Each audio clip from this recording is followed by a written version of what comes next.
안녕하십니까? 안녕하세요. 우리 주 예수 그리스도 안에서 이렇게 함께 교직해 주신 우리 아버지 하나님께 감사와 찬양과 또 영광을 먼저 올려드립니다. 종말론의 개요와 시대적 분별이라고 하는 제목을 붙여봤습니다.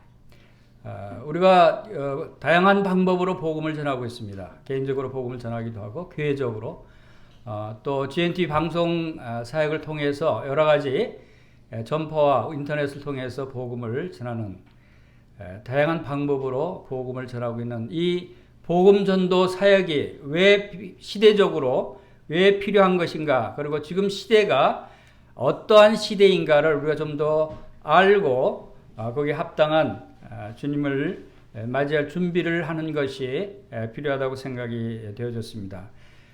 종말론이라고 하는 말은 최근에 오히려 기독교에서보다도 믿지 않는 세상 사람들이 더 자주 입에 오르내린다고 생각이 됩니다. 여러분 뉴스를 보면은 이제 마지막 때가 가까웠다는 것을 실감할 수 있는 뉴스들이 계속 쏟아지고 있지 않습니까? 어제도 그저께도 요즘처럼 이렇게 쏟아지는 시대가 없었다고 생각이 됩니다. 이것은 마치 주님께서 오실 때가 가까웠다는 것을 주님께서도 말씀하시기를 해산의 고통이 임함같이라고 하는 말씀이 있습니다. 해산의 고통이 어떻게 오죠? 처음에는 몇 시간에 한 번씩 진통이 있다가 그다음에 1시간에 한 번, 30분에 한 번, 15분에 한 번 이렇게 점점 빨라지고 자주 고통이 임하는 것을 우리가 알 수가 있습니다.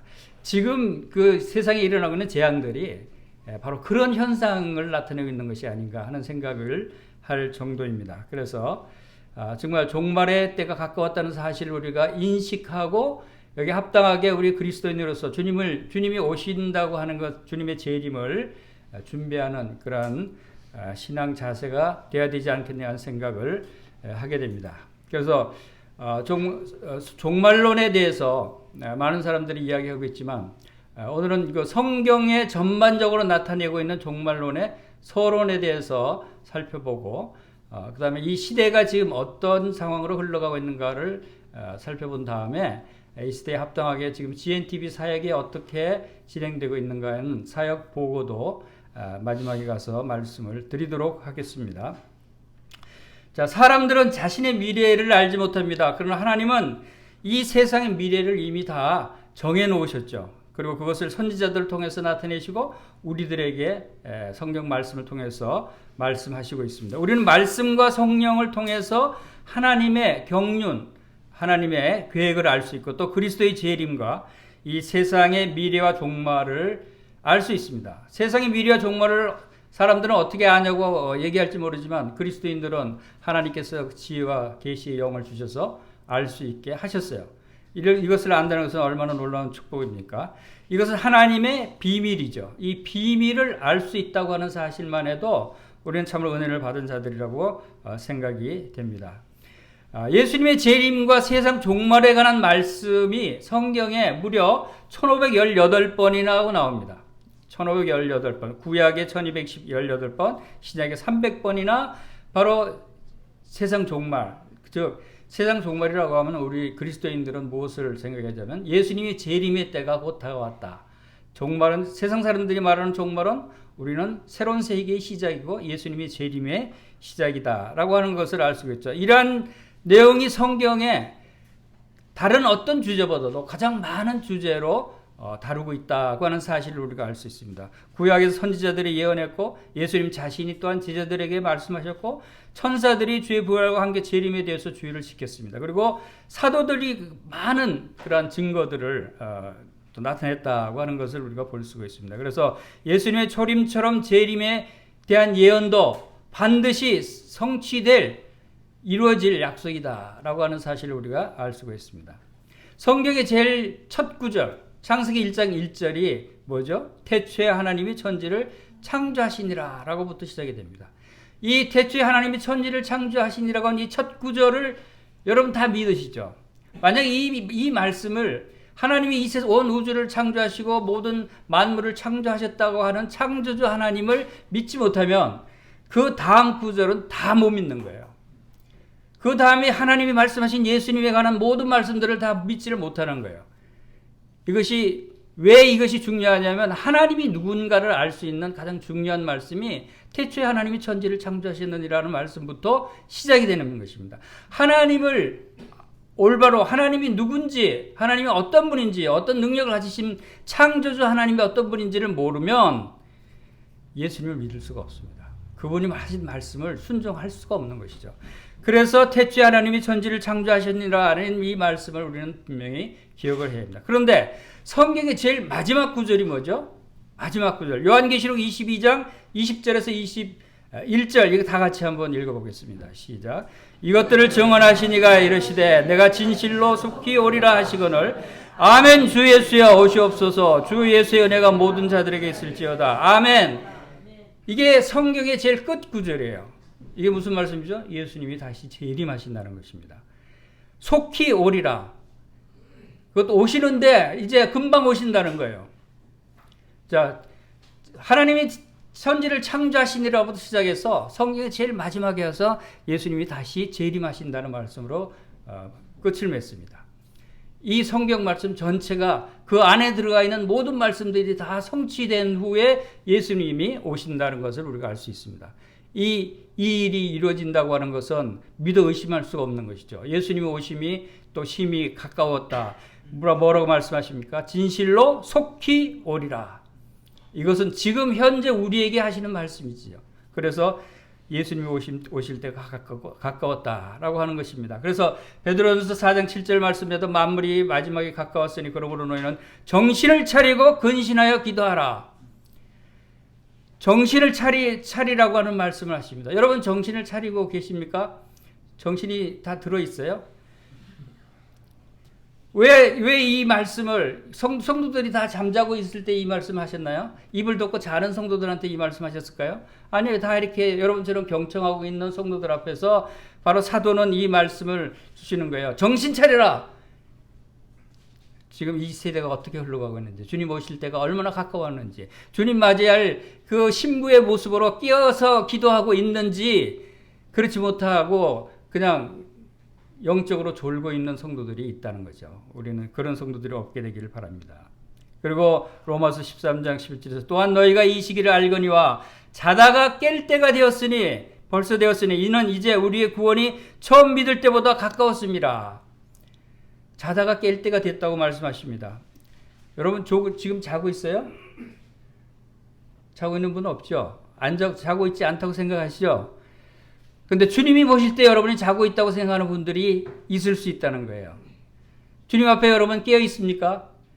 주님 말씀 앞에서 여러분이 영적으로 깨어 있지 않으면 주님은 여러분을 보고 지금 잠자고 있으니까 깨어라 라고 말씀하시는 거예요.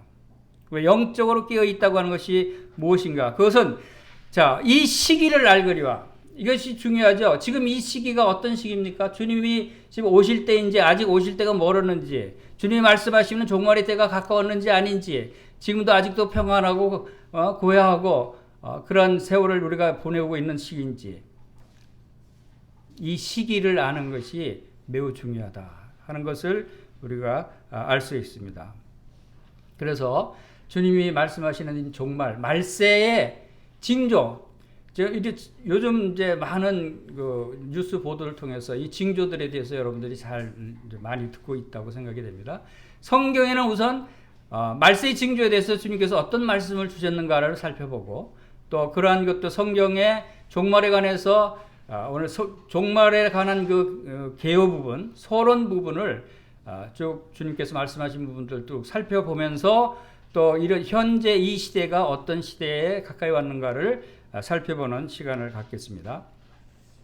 자, 말세의 징조에 대해서 중요하게 세 군데 성경 구절을 찾아서 함께 보겠습니다. 첫 번째 누가복음 21장 10절 말씀 다 같이 한번 읽어보겠습니다. 시작.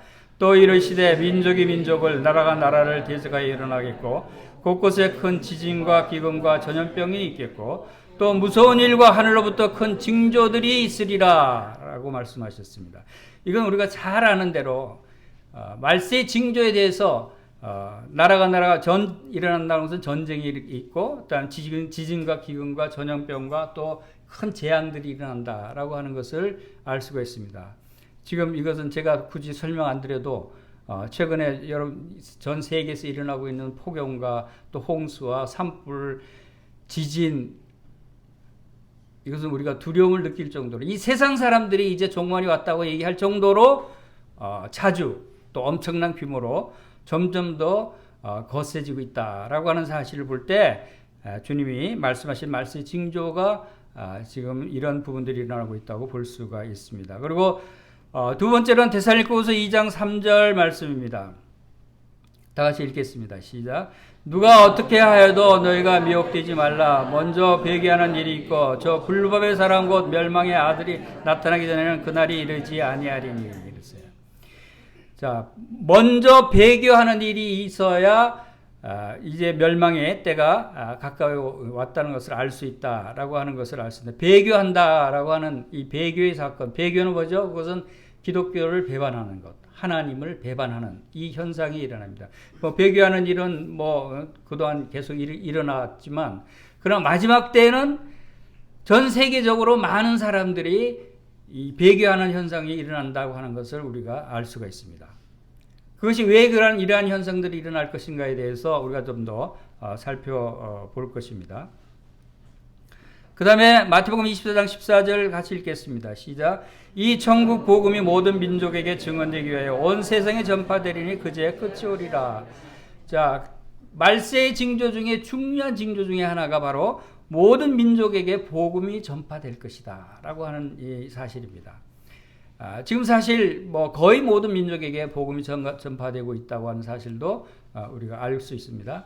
그래서 지금 GNTV 그 방송 미디어 사역을 통해서 우리가 복음을 전하고 있는 것도 모든 민족에게 땅끝까지 이르러 주님의 증인의 역할을 감당하기 위한 그러한 복음 전도의 방법이다라고 저희들이 생각하고 있는 것입니다. 그래서 이러한 각종 재앙들이 일어날 것이고 또 배교 현상이 일어날 것이고 모든 민족에게 복음이 증거되는 이 현상이 마지막 징조 중에 중요한 징조 중에 하나다라고 하는 사실을 우리가 염두에 둘 필요가 있습니다.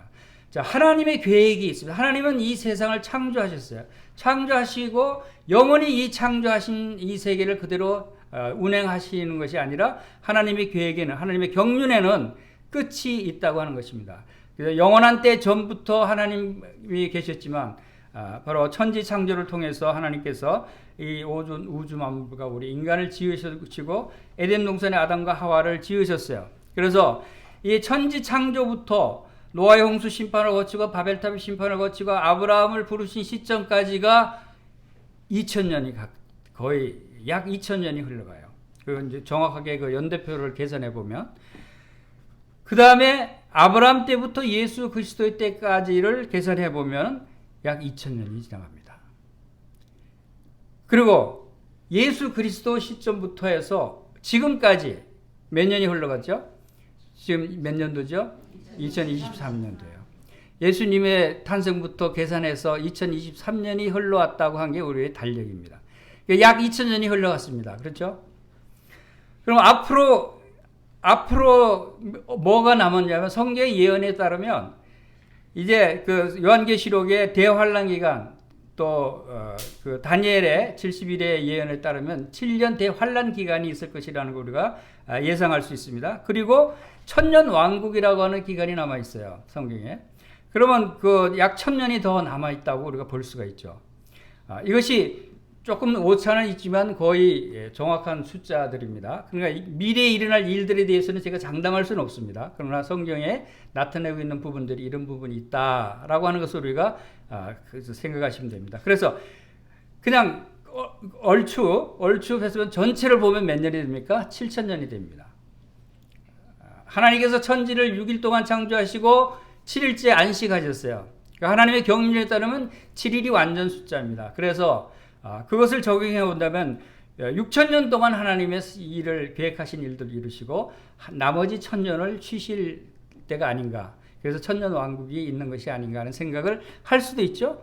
그러면 총 그 1000년 왕국이 끝나면 이제 마지막 백보자 심판에 따라서 그 불신자들, 사탄과 그걸 추종하는 자들은 영원히 지옥 형벌로 떨어지게 되고, 그 다음에 그 하나님의 백성들은 영원한 하늘의 장막, 하늘 새 예루살렘 성으로 올라가게 된다라고 하는 사실을 우리가 생각해 볼 수 있습니다. 이게 시대별로 나눠진 전체적인 경륜의 표예요. 자, 이것을 우리가 무시할 수는 없는 거죠. 정확하게 뭐 연도를 계산한다는 것은 좀 어려운 얘기지만, 자, 이런 것을 우리가 염두에 두고 성경의 여러 부분에서 종말에 관한 예언, 아까도 말씀드렸지만 수많은 부분들에 대해서 종말 예수님의 재림에 대해서 언급을 하고 계시는데, 그런 전반적으로 어떤 부분들에 대해서 이런 종말에 관한 예언들이 나와 있는가를 몇 가지 더 살펴보겠습니다. 이스라엘 백성들의 역사와 또 다니엘의 70일의 예언에 따라서 요한계시록에 나와 있는 도표를 잠시 이제 살펴보면, 교회 시대가 끝나고 주님이 공중 재림하는 시기가 있습니다. 공중 재림 때 이 지상에 있는 성도들이 구름 속으로 끌어올려서 공중에서 주님을 영접하게 되는 휴거 사건이 일어날 것이다 라고 하는 것과, 또 공중에서 그 7년 공중 재림 기간이 7년 있는 동안에 지상에서는 7년 대환란, 70분째 일에 해당하는 7년 대환란 기간이 있어서 7 봉인 심판, 7 난팔 심판, 7 대접 심판이 일어날 것이다 라고 하는 사실을 우리가 생각할 수 있습니다. 그런 후에 주님께서 지상으로 재림하는 지상 재림 기간이 있고, 지상 재림 후에 천년 왕국 기간을 거쳐서 흰 보좌의 심판을 내린 다음에 이제 불신자들은 불못에 던지게 되고, 이제 성도들은 새 예루살렘과 새 하늘과 새 땅에 살게 되는, 이게 전체적인 이 도표를 요한계시록에서 우리가 볼 수가 있습니다. 자, 이런 도표로 하나님께서 진행을 하십니다. 지금까지 과거에 일어났던 일들이 다 거의 다 완성이 되고 성취가 됐다면, 앞으로 일어날 일들에 대한 성취도 우리는 믿어 의심치 않고 생각할 수 있는 것이죠. 그 다음에 심판에 관한 종말론을 우리가 생각해 볼 수 있습니다. 하나님이 창조시부터 시작된 하나님의 계획 가운데 우리 인류에게 심판을 통해서 하나님의 계획을 나타내시고, 또 종말에 그 예고를 하고 계신다라고 하는 것을 볼 수가 있습니다. 자, 노아의 홍수 심판, 바벨탑의 심판을 거치고, 또 이스라엘의 하나님을 배반하고 하나님을 떠났을 때 그들을 멸망시키는, 그리고 그들도 포로 생활을 하게 하고 또 포로에서 다시 귀환하게 하는 그런 일들이 구약에 일어났죠. 그 다음에 이스라엘의 멸망이 있었고, 또 이스라엘의 귀환을 예고한 대로, 예언한 대로 이스라엘이 귀환했죠. 그 다음에 이제 7년 대환란 기간이 있고 하늘 백보자의 심판 기간이 있습니다. 이 기간 동안에 이 7년 대환란 기간 동안에 어떤 일이 일어날 것인가를 우리가 또 잠시 살펴볼 필요가 있습니다. 죄송하지만 물 좀 한 잔 주시면 감사하겠습니다. 7년 대환란 기간에 일어날 일들, 이 일들에 한국에도 얼마나 이제 지진이 많이 자주 일어나고 있다는 것들을 우리가 뉴스를 통해서 알 수 있지만, 7 봉인 심판이 있게 되는데, 이것은 전쟁과 기근과 온역과 또 순교자들이 일어나고 큰 지진들이 일어나고 하는 이러한 일들이 일어납니다. 며칠 전에도 저기 모로코에서 큰 지진이 일어나서 수많은 사상자가 났죠. 7 나팔 심판이 일어나고, 그 7 나팔 심판을 통해서 많은 그 땅과 바다의 재앙들이 일어나는 것을 우리가 또 알 수가 있습니다. 그리고 7 대접 심판을 통해서 바다가 피로 변하고 강이 피로 변하고 암흑과 고통이 일어나고 대지진, 감사합니다. 큰 우박이 일어난다라고 하는 사실도 볼 수가 있습니다.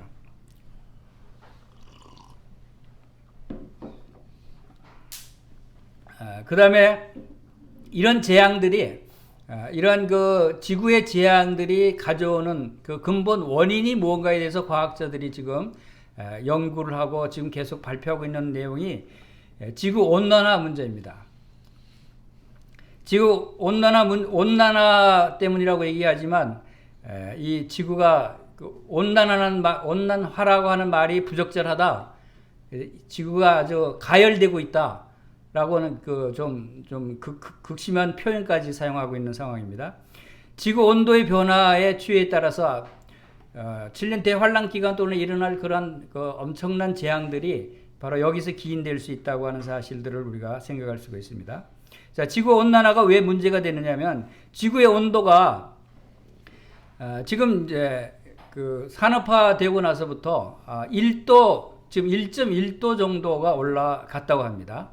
1도 이상 되면서 1.1도가 되면서 요즘 일어나고 있는 전 지구촌의 수많은 재앙들, 산불, 홍수, 폭염, 지진 이런 대혼란이 1.1도가 됐는데 이렇게 시작이 됐다는 거예요.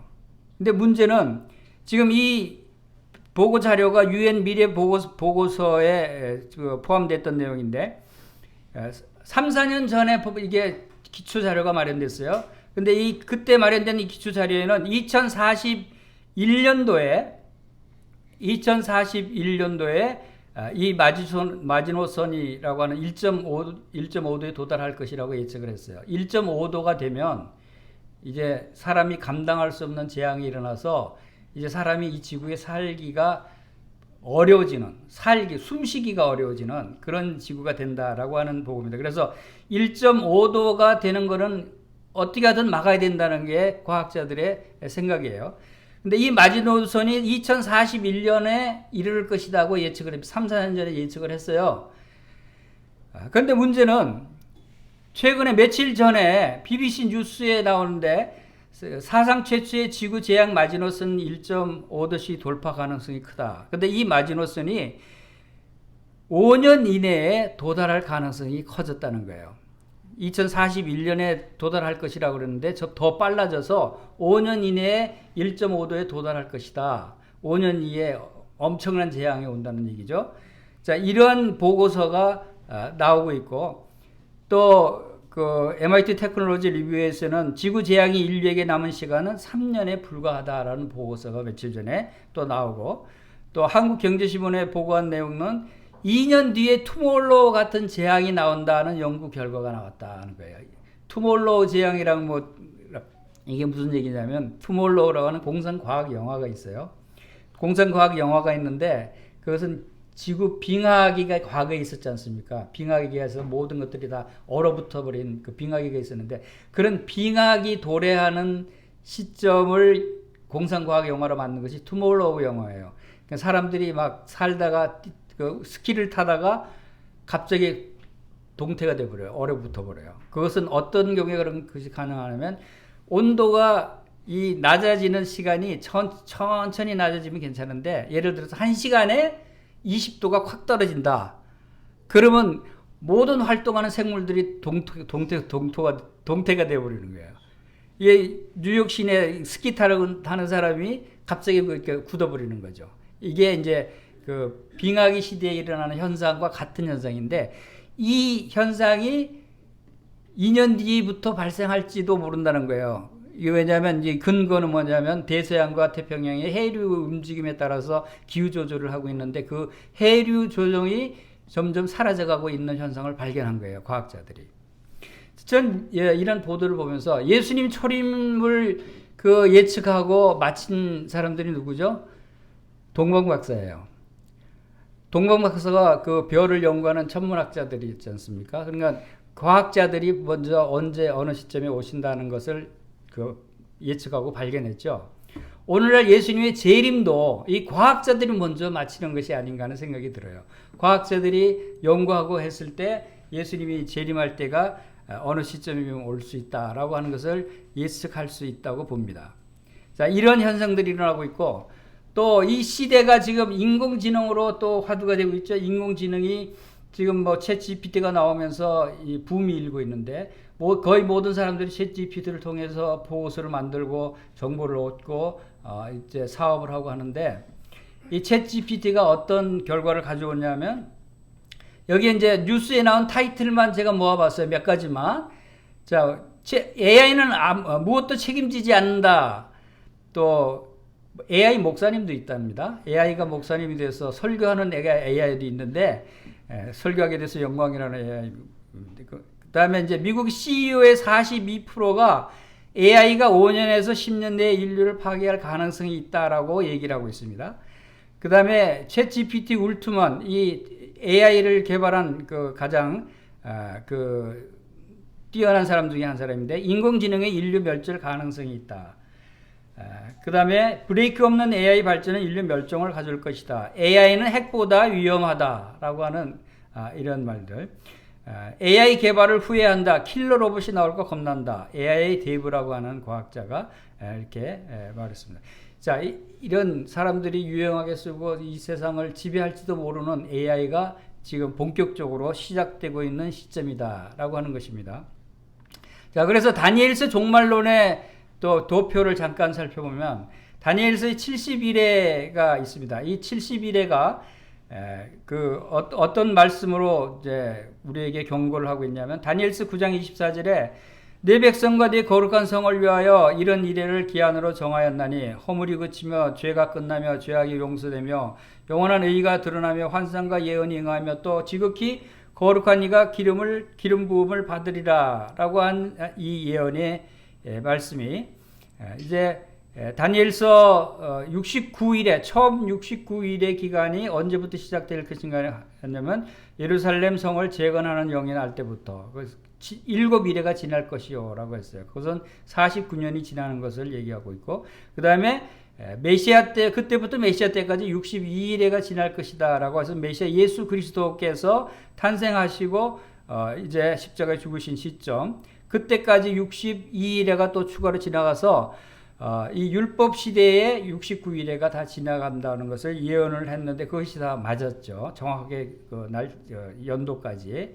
그러고 나서 이제 교회 시대가 왔습니다. 지금 우리가 살고 있는 시대는 교회 시대입니다. 근데 교회 시대가 2023년이 흘렀어요. 과연 이것이 몇 년도까지 우리가 달력을 계산할 수 있을지는 모르겠습니다.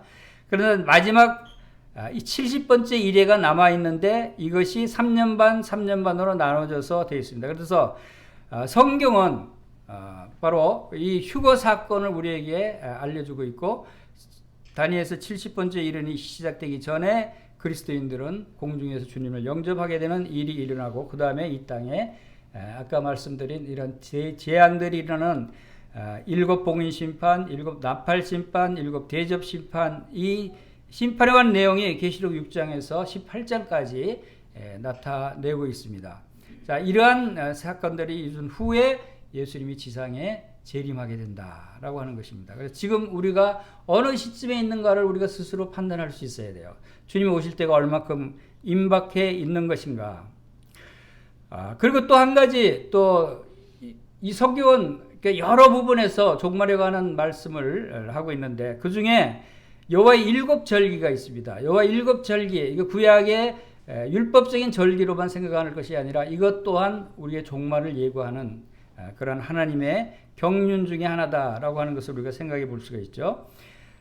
7절기가 유월절, 무교절, 초실절, 칠칠절 이렇게 진행되고 있는 그러한 내용들 가운데, 유월절은 잘 아는 대로 예수 그리스도의 죽음을 예표하고 있죠. 예수 그리스도께서 죽으셨어요. 그리고 무교절을 통해서 예수 그리스도께서 장사 지낸 바 된 것을 우리가 알 수가 있습니다. 그리고 초실절을 통해서 그 십자가에 죽으신 예수 그리스도, 그리고 장사 지낸 바 됐던 예수 그리스도께서 부활하신 사건을 초실절을 통해서 예표하고 있는 것을 우리가 또 알 수가 있습니다. 그리고 칠칠절을 통해서 성령님께서 강림하신, 주님께서 부활하신 후에 하늘로 승천하신 후에 성령을 보내주신 성령 강림을 바로 이 칠칠절을 통해서 예표하고 계신다는 것을 볼 수 있습니다. 그런 후에 이제 또 칠칠절과 나팔절 사이에는 사실 신약교회 시대가 포함이 되어 있다고 우리가 볼 수 있습니다. 그래서 교회가 형성이 되고, 이제 나팔절을 통해서 이 휴거 사건이, 공중에서 주님을 영접하게 되는 휴거 사건이 일어나게 된다라고 하는 것. 이것은 곧 다시 말해서 주님의 재림을 예표하고 있는 것이죠. 그리고 속죄일이 있습니다. 나팔절과 초막절 사이에 속죄일이 있습니다.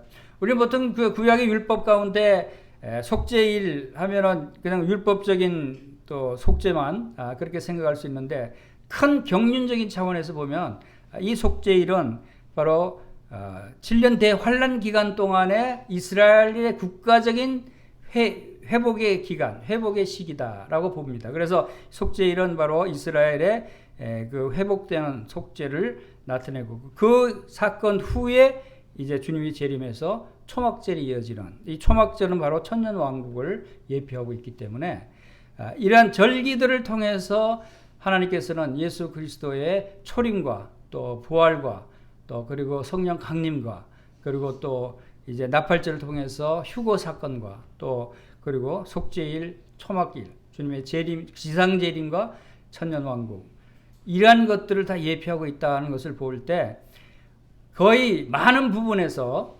주님이 재림하실 것을 우리가 알 수가 있습니다.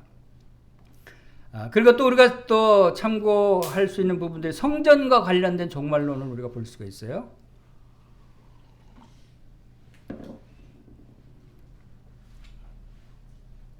자, 최초의 성전은 우리가 생각할 때 이 땅의 최초의 성전은 에덴 동산이었다고 생각이 됩니다.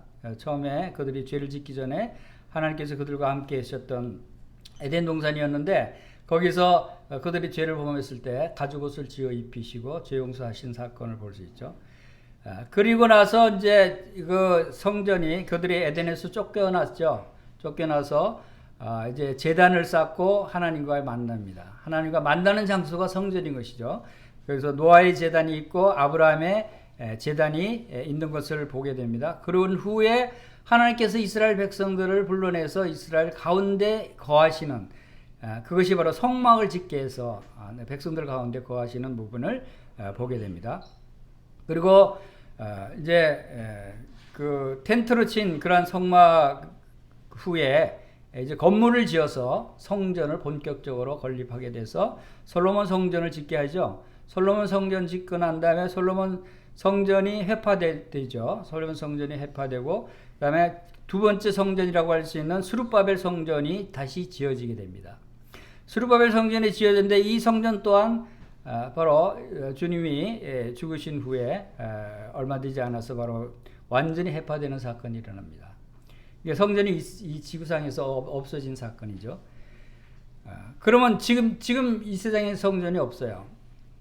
이스라엘 국가 안에는 성전이 없습니다. 그러면 성전이 전혀 없는 거냐? 하나님께서 놀라운 방법으로 성전을 지으셨는데 그것이 바로 교회가 성전이다라고 하는 영적인 성전을 지으셨어요. 그래서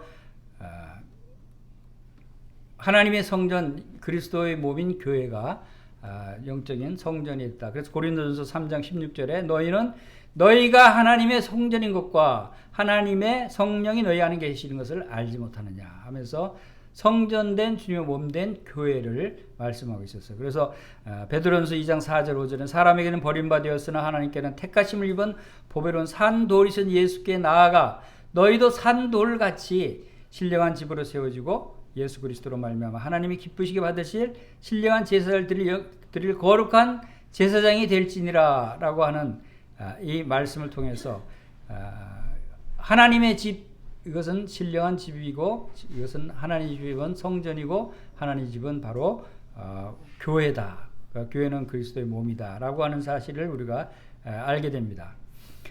이제 그러고 나서 교회가 휴거된다는 말씀을 드렸습니다. 공중 재림할 때 교회가 들림을 받으면 이 땅에 다시 영적인 성전마저도 없어지게 되죠. 그러면 이 땅에는 이제 성전이 이제 없느냐? 그런데 놀랍게 이 그 마지막 때 또 하나의 성전이 이 지구상에 있어야 할 것을 말씀하시면서 적그리스도가 이 땅에서 다스릴 장소, 그것은 바로 제사 예물을 금하고 자기가 내가 하나님이다라고 하면서 이 지구의 모든 사람들을 통치하게 될 그 적그리스도가 좌정하고 있는 성전이 하나 있다라고 하는 사실을 우리가 데살로니가후서에서도 볼 수가 있습니다. 그래서 그것을 통칭 이제 제3성전이라고 하는 그런 이야기를 하게 되죠. 근데 이 제3성전이 지금 지구상에 없어요. 근데 주님이 재림하시기 위해서는 또 이 땅을 7년 대환란 기간을 거쳐서 이 땅을 심판하시고 적그리스도가 통치하기 위해서는 제3성전이 있어야만 그것이 가능해지기 때문에 분명히 이것도 종말의 때에 중요한 예표가 되고 징조가 될 것이다 라고 하는 것을 생각할 수 있습니다. 그래서 현재 이슬람 사원에 있는 그곳이 원래 옛날 그 성전 자리였습니다. 근데 성전이 세워지게 되면은 그 자리에 세워지게 되는데 이슬람 사원이 들어가 있단 말이에요. 그럼 어떻게 해야 돼요? 그것을 부수고 거기다 지어야 되잖아요. 그러면 유대인들이 그걸 부수고 짓는다 그러면 어떻게 되겠어요? 제3차 세계대전이 일어나게 되겠죠. 이슬람권과 싸워야 됩니다. 근데 그것은 이제 불가능하게 되는 것이죠. 그래서 이 앞으로 세워질 참성전이 이 자리에 세워져야 되는데 그 자리에 이슬람 사원이 있다. 이것이 가장 큰 고민거리예요. 그래서 그래서는 성전을 지은 모든 준비, 모든 기구라든가 뭐 행사에 필요한 자재라든가 설계도라든가 또 건축 자재 모든 것이 다 준비가 거의 100%가 돼 있답니다. 그런데 질 장소가 허락이 안 돼서 짓지를 못하고 있는 것이지 그 장소만 허락되면은 뭐 몇 개월 걸리지도 않는데요. 짓는 데는. 자, 이것이 굉장히 관심거리 중에 하나인데 예루살렘의 옛 성전 모형도인데 여기가 지금 이슬람 사원이 들어가 있죠. 이 자리인데 실제로 이 사원 바로 옆에 공터가 있는데 여기가 옛 성전 자리랍니다. 원래 측량을 해보니까. 그래서 이 자리에만 지어도 되는 거예요. 하느님의 성전을 짓는데. 그런데 그것도 이슬람권의 허락을 받아야 지을 수 있겠죠. 그래서 이슬람권과 유대인들이 협력해서 공존하는 전략으로 가지 않으면 이 일을 이룰 수가 없겠죠. 근데 그 작업이 이 트럼프 대통령이 전에 대통령직을 수행할 때 추진했던 사항이 이스라엘과 아랍권의 그 아브라함 평화협정이 체결이 됐었습니다. 그것이 5,000년 만에 아랍권과의 평화협정이라고 합니다. 물론 이제 전체 아랍권에는 아니지만 이게 이제 시발점이 돼서 아랍권과의 평화협정이 본격적으로 이제 진행이 될 것이다라고 예측을 하고 있습니다. 이런 일들을 통해서 제3성전이 지어질 것이 아니냐 하는 것을 또 살펴볼 수가 있었습니다. 그리고 이제 말세 현상, 이 정신적인, 사상적인, 또 풍조적인 이런 부분에 있어서 세상 사람들의 사조가 어떻게 흘러가느냐를 우리가 살펴봄으로써 그런 부분에 있어서 마지막 시대의 현상을 우리가 또 살펴볼 수가 있습니다. 디모데후서 3장 1절에서 5절 말씀에 보면은 너는 이것을 알라 말세에 고통하는 때가 이르러 사람들이 자기를 사랑하고 돈을 사랑하며 자랑하며 교만하며 비방하며 부모를 고역하며 감사치 아니하며 거룩하지 아니하며 하는 이어지는 이 말씀들이 지금 오늘날의 세상 사람들의 풍조 사상과 거의 같지 않습니까? 세상 사람들이 이렇게 지금 흘러가고 있지 않습니까? 그런데 놀랍게 이것이 오늘날 세상 사람들의 풍조라고 지칭할 수 있는 그런 사조와 똑같다는 거예요. 그것이 포스트 모더니즘이라고 하는 사상이 이 오늘날 세상 사람들을 지배하고 있는 사상인데 포스트 모더니즘이라고 하는 것은 영어지만 모더니즘은 현대 근대라고 하는 거예요. 근대 사상이 있는데 포스트가 앞에 붙었어요. 이게 무슨 의미냐면 여러분 코로나 시대가 이제 끝났어요. 그러니까 코로나 시대에 대한 얘기를 하다가 이제 코로나 시대 끝나면 그 다음 세대는 어떤 시대가 될 것인가를 얘기할 때 포스트 코로나 시대는 어떤 시대가 될 거냐 이렇게 얘기합니다. 포스트가 들어가면 그 이후에는 그 다음에는 이런 뜻을 갖고 있어요. 그래서 모더니즘 이후에 그러니까 지금 현대의 사상은 어떤 특징을 갖고 있느냐 하는 것이 여기 이제 간략하게 표현을 했지만 개인주의와 다원주의와 상대주의 이런 것들이 아까 우리 디모데후서 3장 1절에서 5절에서 말씀하신 대로 사람들이 자기를 사랑하고 돈을 사랑하고 자랑하고 교만하고 비방하고 하는 이 모든 현상들이 바로 이 포스트 모더니즘의 개인주의와 다원주의 상대주의의 표현이에요. 그렇게 흘러가고 있는 거예요. 그런데 이러한 사상이 오늘 현대에는 특정 분야, 예를 들어서 경제, 사상적인 분야라든가 경제적인 분야, 이런 분야에만 포함되는 것이 아니라 거의 모든 문화라든가 모든 생활, 모든 분야에 다 스며들어가서 종교 분야에도 스며들어가고 있는 것이 바로 이 포스트 모더니즘 현상이다라고 얘기합니다. 그래서 탈합리주의, 탈이성주의라고 얘기하기도 하고 기존의 모든 질서를 반항하고 해체하려고 해요. 요즘 젊은 층들이 이러한 경향이 많지 않습니까? 그리고 종교통합 운동, 범신론, 인간을 신격화하는 것, 윤리와 정조, 도덕적 가치관 해제 이런 것들이 난무하고 있는 것이 오늘날 세대입니다. 그 중에 특별히 종교적인 측면에서 우리가 눈여겨볼 필요가 있는 부분이 어떤 부분이냐면 종교통합운동과 범신론이에요. 종교통합운동이 어떤 운동인가 하면, 자, 우리 모든 종교들이 다 공존하자, 통합하자. 그래서 기독교, 불교, 힌두교, 유대교, 뭐 천주교 다 우리 서로 공존해서 평화롭게 지내자 하는 게 종교통합운동이에요. 실제로 그런 기구가 구성되어 있고 많은 교단들이 여기에도 가입이 돼 있어요. 근데 문제가 뭐냐면 이들이 범신론이고 인간을 신격한다 그러죠.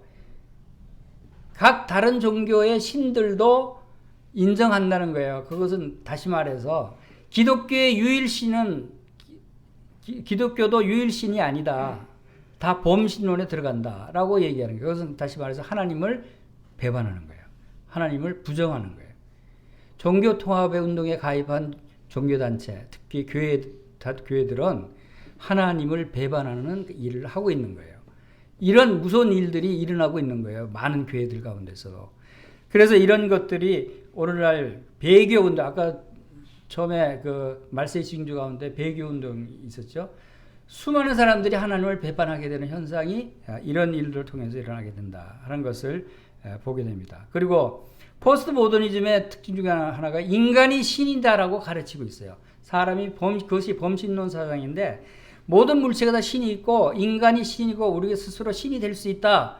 그래서 유발 하랄이라고 하는 유명한 그 베스트셀러 작가고 역사학자인 사람이 있는데 이 사람이 호모데우스라는 책에서 인간을 신으로 업그레이드하는 데는 세 가지 방법이 있다라고 말하고 있어요. 그것은 생명공학, 사이버공학, 그리고 비유기체 합성으로 인간은 신으로 업그레이드 할 수 있다. 실제 그렇게 추진하고 있는 사람들도 있다고 하는 것이. 이것이 바로 뇌파를 조절한다든가 메타버스 기술을 적용한다든가 그리고 유발 하라리가 말하는 최종적으로 종말에 가서는 데이터교가 생길 것이다 라고 얘기를 합니다. 저는 이것이 아주 일리 있는 말이라고 생각하는 것이 AI교가 여기에 관련되는 거예요. AI가 바로 데이터를 기반으로 한 생각하고 보고하는 것이 AI거든요. 인공지능이 모든 일을 하기에는 수많은 엄청난 데이터가 있어야 돼요. 데이터를 근본으로 한 그런 AI 종교, AI 신. 이것이 적그리스도가 그 AI를 활용해서 사람들을 미혹해 하고 이적을 행하고 또 여러 가지 사람들을 통제하는 수단이 될 그것이 근거가 데이터교가 될 것이다 라고 하는 것입니다. 그래서 계시록 13장 15절 우리 다 같이 읽어보겠습니다. 시작. 그가 권세를 받아 그 짐승의 우상에게 생기를 주어 그 짐승의 우상으로 말하게 하고 또 짐승의 우상에 경배하지 아니한 자는 몇이든 다 죽이게 하더라 라고 마지막 때 짐승의 우상 적그리스도에 의해서 우리가 표를 666표를 받지 않으면 다 죽임을 당하는 이 일에 이러한 기술들, 이러한 사상들이 적용돼서 사용될 것이다 하는 것을 충분히 예측되고 있습니다. 자, 그래서 이제 주님 오실 때가 가까운 이때 우리가 생각할 수 있는 그 열처녀의 비유를 생각해 봤어요. 열처녀의 비유는 뭡니까? 신랑을 맞이할 준비를 하고 있는 처녀 5은 기름을 준비했고 5 처녀는 기름을 준비하지 않았어요. 기름을 준비한 처녀는 슬기로운 처녀라고 지칭했죠. 기름을 준비하지 않은 처녀는 미련한 처녀고. 여러분은 미련한 처녀입니까? 슬기로운 처녀입니까? 자, 슬기로운 처녀입니다 라고 다 얘기할 것입니다. 그렇죠? 네, 맞아요. 지금 기름은 준비를 했으니까. 그런데 주님은 여기서 그것만을 문제 삼는 것이 아니라 주님이 책망하는 것은 다른 데 있어요. 여기에 5절에 보면 신랑이 더디움으로 다 졸며 잘세 그랬어요. 슬기로운 처녀도 잤고 미련한 처녀도 잤어요. 주님이 원하시는 건 자는 게 아니에요. 졸며 자는 사람들을 깨어나라. 그래서 13절 제일 끝에 보면은 그런즉 깨어있으라 너희는 그날과 그때를 알지 못하느니라. 그래서 다 깨어있어야 되는데 슬기로운 처녀는 기름을 가졌으면 슬기로운 처녀답게 주님 오실 때까지 깨어서 기다려야죠. 불을 밝히고. 근데 그 슬기로운 처녀까지도 자버렸어요. 신랑이 졸고 잠자는 처녀 신랑이 온다 그러니까 일어나고 눈 씻고 신랑 맞으러 가자 하면 그 신랑이 예쁘게 보겠어요. 우리도 이런 모습이 아닌가. 다 졸며 자고 있는. 성령은 있고 구원받았다고 하면서 주님 오실 때를 기다리지 못하고 졸면서 이 세상에 빠져서 살아가고 있는 이 슬기로운 처녀 같은 모습이 아닌가 하는 생각을 우리가 할 수 있는 거예요. 그래서 이 말씀은 슬기로운 처녀도 책망하고 있는 거예요. 자지 말라는 거야. 그래서 깨어 있으라. 우리는 이 마지막 때, 종말의 때에 우리는 깨어 기도해야 된다라고 하는 것을 우리에게 보여주고 있다고 봅니다. 그래서 이런 마지막 시대에 이게 GNTV 미디어 방송 선교를 통해서 이 성령이 너희에게 임하시면 너희가 권능을 받고 예루살렘과 온 유대와 사마리아 땅 끝까지 이르러 내 증인이 되리라고 하신 주님의 말씀을 우리가 순종하고 또 거기에 우리가 합당한 복음에 합당한 생활을 하기 위해서 하고 있는 이 복음전도 사역에 대해서 참 주님께 감사를 드리며 또 그동안 이루어진 일들에 대해서 잠깐 짧은 영상을 보여드리기를 원합니다.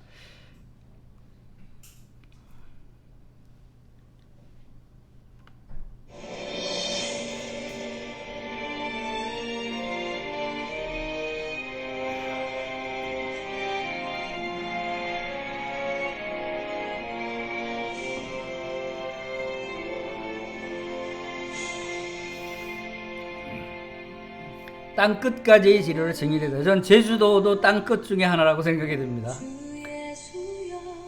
국내와 중국, 북한 모든 민족에게 전파하는 것이 특별히 이 내용은 얼마 전에 그 형제교회에 전 세계 그 수양회가 있었어요. 국제 수양회가. 그때 이제 참석했을 때, 그때 그 국제수행에 우리 모임에 그 교회가 세워진 국가가 전 세계에 155개 국가에 우리 모임이 있습니다.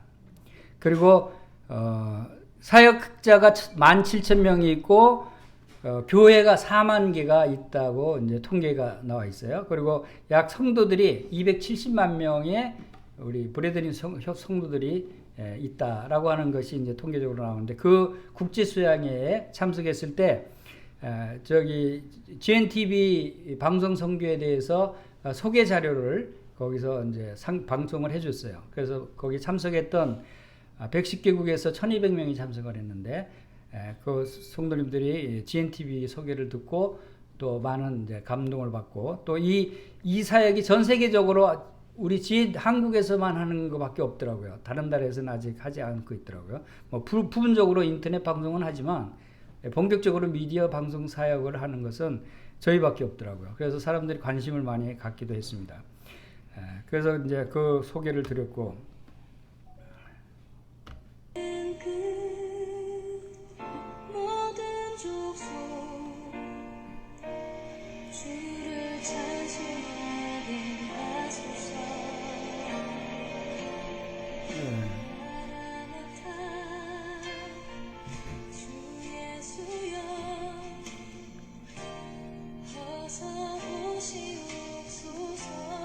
GNTV 방송이 다양한 채널로 인터넷, 유튜브, 또 앱 여러 가지 방송의 다양한 채널로 방송을 보내고 있기 때문에 다양한 계층에 다양한 지역에 전달이 되고 있습니다.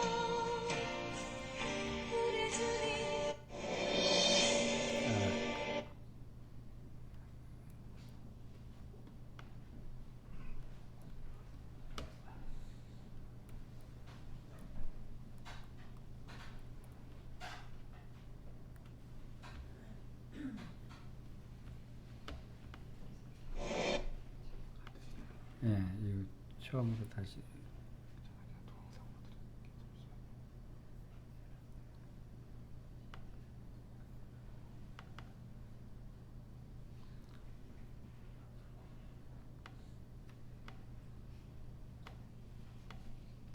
들어갑니다.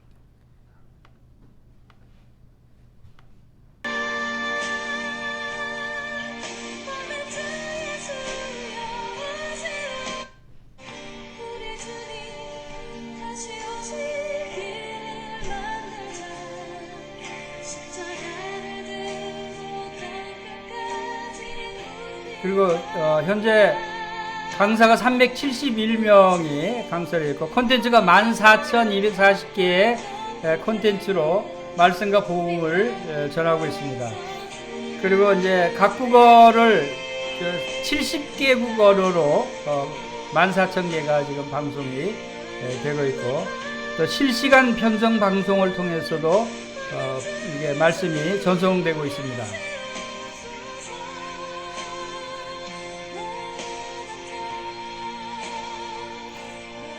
GNTV 스마트폰 앱을 깔면 바로 쉽게 방송을 볼 수 있고, 유튜브에도 복음전도 채널, 또 10분 말씀 채널, 이런 채널들이 준비되어 있습니다. 시청 현황은 2022년도에 25개국에 63만 명이 시청했고, 누적 시청자가 60개국에 1,300만 명이 이제 그동안 누적된 시청자로 나옵니다. 그리고 각 지역 교회에서 이 홍보 배너와 포스터들을 이제 붙여서 홍보하고 있고, 이 GNTV가 방송 선교를 하는 교회라고 하면 여러 가지 달리 생각하는 사람들이 없어지는 그런 것을 볼 때입니다. 그리고 북한 선교 센터를 운영하고 있습니다.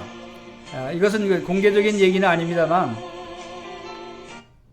북한에 직접 복음을 전하기는 이제 어려운 상황인데, 실제 북한 인접국에 북한 선교센터를 운영하면서 GNTV 방송을 통해서 복음을 전하고 있습니다.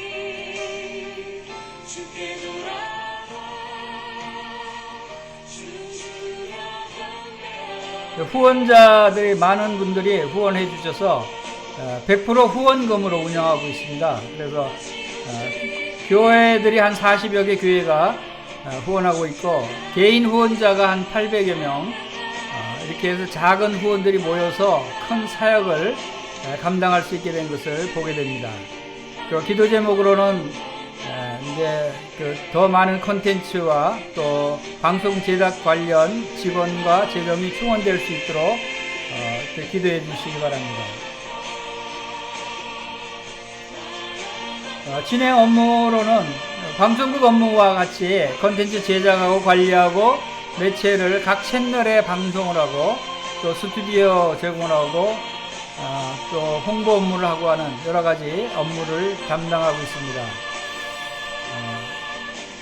그동안 2009년도에 9월에 창립 발기대회를 하고 나서부터 지금까지 주님이 인도하셔서 점차 확대되고 가고 있고, 또 많은 분들이 후원하시고 호응해 주셔서 많은 성장을 이루게 된 것을 감사를 드립니다. 그리고 스마트폰 앱도 개발을 해서 지금 이제 방송 중에 있고,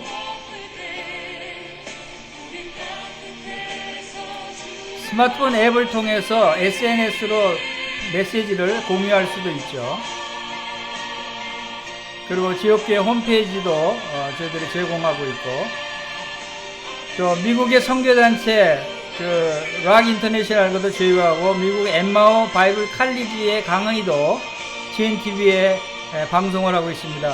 엠마오 성경대학의 강의 한 700여 개, 물론 이제 영어지만 강의를 저희들 GNTV에서도 들을 수가 있습니다. 자, 신청하시는 방법은 이제 후원 신청서를 작성해 주시면 됩니다. 오늘도 후원 신청서를 가지고 가는데, 희망하시는 분들은 후원 신청서를 작성해 주시면 감사하겠습니다. 정기적인 후원을 하시면 여러분들도 GNTV 방송의 전파 선교사가 되실 수가 있습니다. 자, 이렇게 해서 GNTV가 바로 마지막 시대 땅 끝까지 복음을 전하는 그런 사역을 감당할 수 있도록 계속해서 기도해 주시고, 주님 오실 때가 가까운 이제 종말의 시기가 가까운 이때 우리가 깨어 기도하면서 복음에 합당한 생활을 하시는 저와 성도님들이 되시기를 기도합니다. 감사합니다.